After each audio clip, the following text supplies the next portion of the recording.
Célébrités françaises qui sont des tueurs dans la vraie vie. Pierre Palmade.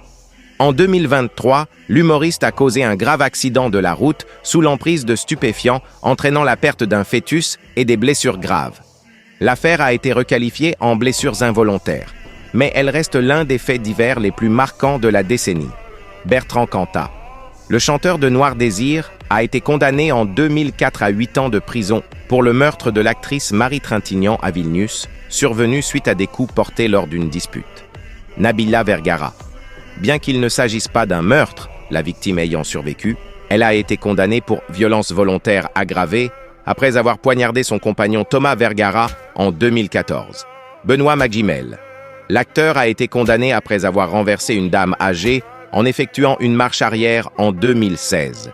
S'il ne s'agit pas d'un meurtre au sens pénal, cela entre dans la catégorie des homicides, blessures liées à l'imprudence. Franck Delay.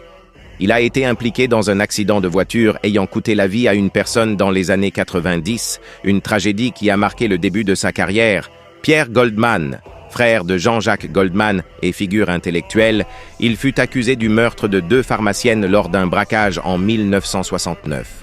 Il a été acquitté pour les meurtres mais condamné pour les braquages, avant d'être lui-même assassiné en 1979.